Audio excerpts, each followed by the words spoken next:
For decades, Paul McCartney has been seen as the ultimate musical all-rounder, the man who could play anything, write anything, and make it sound effortless. Bass, piano, guitar, drums, he did it all, often better than anyone else in the room. But behind the perfection and the genius, there were moments of genuine struggle. And one of those moments came with a song that pushed even Paul McCartney to his limits. A Beatles track so intricate, so technically demanding, that Paul himself admitted, "It's slightly above my level." That song was Blackbird. In 1968, the Beatles were falling apart, emotionally, creatively, personally.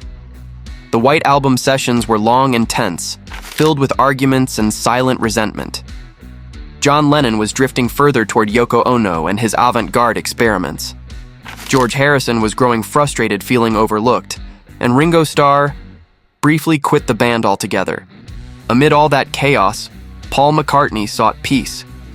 He took his acoustic guitar and retreated into quiet corners of Abbey Road, working on something delicate, something that could rise above the noise. The result was Blackbird, a song inspired by the American Civil Rights Movement, but played with the intimacy of a lullaby. A single voice, a single guitar, no band, no overdubs, just Paul and his instrument. But that simplicity was deceiving, because Blackbird is one of the most complex acoustic songs ever written in pop music. Blackbird sounds effortless, gentle, airy, almost like a children's song. But underneath, the structure is brutal. It's built around a technique called finger independence, where one hand keeps a constant rhythmic pulse while the other picks out alternating notes and chords in a classical style. Paul wasn't classically trained. He taught himself everything, from the guitar to the piano, by ear. So when he came up with the melody, he had to physically train his fingers to perform the movement correctly. In later interviews, McCartney admitted that Blackbird was one of the hardest songs he ever had to learn. He said, "It's a little bit above my level. I had to practice it a lot." It's ironic. A song that sounds so simple, so pure, turned out to be one of the most technically demanding pieces in the Beatles' entire catalog. And it wasn't just the guitar.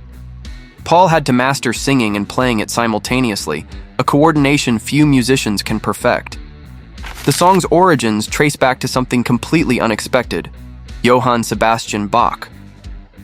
When Paul and George were teenagers, they learned a two-part classical piece called Bourrée en mineur. They practiced it endlessly, sitting together in cramped Liverpool rooms, trying to sound like classical guitarists. Years later, that same descending pattern from Bach became the foundation for Blackbird. But instead of keeping it as a duet, Paul turned it into a solo, a conversation between melody and rhythm, between freedom and control. It's poetic in hindsight. Paul was writing about liberation, inspired by the struggle of Black Americans in the 1960s, yet musically, he was trying to free his own hands from limitation. The symbolism fit perfectly. He was both the blackbird and the musician learning to fly. When Paul recorded Blackbird at Abbey Road in June 1968, it was done almost entirely live. He sat alone on a chair, microphone by his mouth, another by his foot to capture the soft tapping, a rhythmic pulse that people often mistake for a metronome. That tapping wasn't artificial. It was Paul's shoe. He later said, "I was just keeping time like a heartbeat." The session went late into the night. Paul wanted every note perfect, not flashy, not showy, just human. He recorded multiple takes until his fingers began to ache. George Martin, the Beatles' producer, described it as one of Paul's most delicate performances, like painting in whispers. When it was finished, McCartney exhaled. He'd created something deceptively simple, impossibly precise. A quiet masterpiece, born from the same struggle that almost broke the band. What makes Blackbird remarkable isn't just its beauty or its technical brilliance. It's the duality. It's both fragile and strong, both a personal challenge and a public statement. Paul later revealed that he wrote it after reading about the racial tensions in America. "I was thinking of the Black women who were going through the civil rights struggle. Let this be an encouragement for them to take those broken wings and learn to fly." So, While the guitar part was slightly above his level, the emotion was far beyond anyone else's reach. It carried hope, empathy, and subtle defiance. And maybe that's what made it resonate across generations. McCartney has often been described as a perfectionist, a craftsman obsessed with precision. But Blackbird showed that even perfection can be humble. He didn't write it to impress. He wrote it to feel, to push himself just far enough beyond comfort that the music became alive. Decades later, when young guitarists try to play Blackbird, they often say the same thing Paul did. It's harder than it looks.